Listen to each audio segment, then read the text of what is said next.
at the end, if that's okay. Of course. Mr. Gaetz is now recognized for 5 minutes.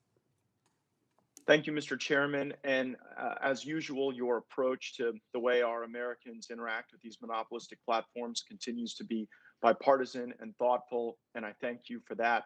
I'm a co-sponsor of the JCPA, but after hearing some of the testimony, I'm wondering whether I should be. Not every failure of every local news entity is a failure of democracy. Sometimes it's just bad news.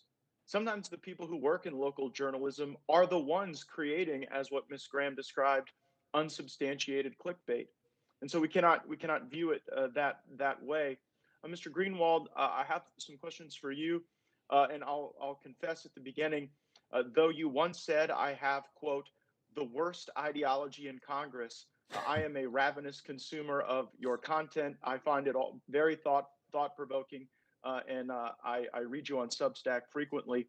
But I want to go into one of the elements of your testimony where you talked about the potential for the JCPA to create a stratification within media, where you create more distance between the large media conglomerates like Gannett or News Corp, and then maybe those smaller, more independent sites that are also creating good news.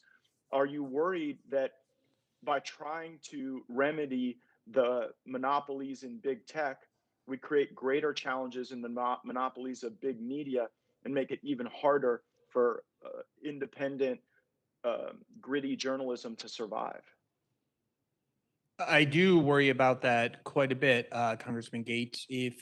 We've listened to many people speak quite accurately about the state of the news industry today, and what we're hearing is not a kind of idealized or romanticized picture that we might like to think about of having a diverse and dispersed power throughout the industry where lots of different voices can be heard, but instead a very concentrated industry, very similar, in fact, to Silicon Valley, maybe a few steps behind it, such that if you empower this industry without including enormous numbers of very clear and concrete safeguards to prevent it, you could very well be essentially accelerating some of the worst industry trends, ensuring that, say, hedge funds who control the industries or media giants that exert overwhelming power like the New York Times or digital outlets can further entrench their power through this negotiating force that becomes an antitrust exemption in a way that I'm concerned will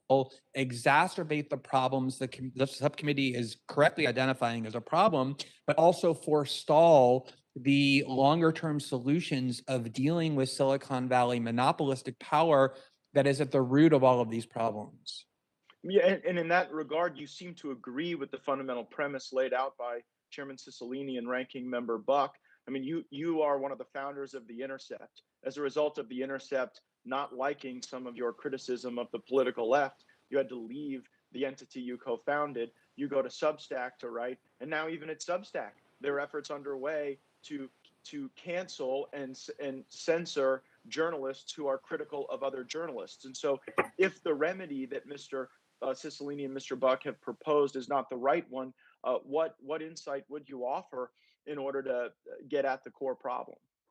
The concern I have is that the discussion in the legislation seems grounded in a premise that the only or the primary problem of both local and national journalism is that Google and Facebook are vacuuming up advertising revenue, and if that you simply fix that problem, the problem of media failure will be rectified as well. And I don't think that's true. I think there's reasons why consumers have turned away from journalism. I'm concerned that legislation like this can prevent the self-examination of why journalism has failed so many people, why people no longer trust it and put their faith in it.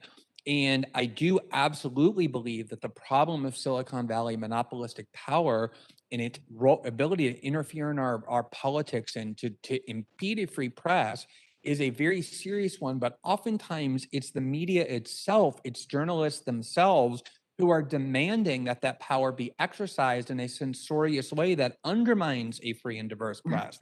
And that's why I think that until the problem that this subcommittee identified in that report is addressed head on, which is breaking up the monopoly powers of this industry. None of these problems will really be fixed.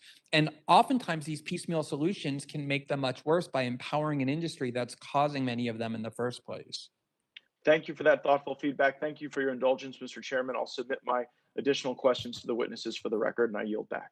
Thank you, Mr. Gaetz, for your back. I just want to make a quick point here, if it's okay. I do think that people should understand that consumers have not turned away from journalism. They're consuming it at a higher rate than ever before. And the bill that at least Mr. Buck and I have put forth, as well as a number of colleagues on the subcommittee, provides a temporary fix for a 48-month period.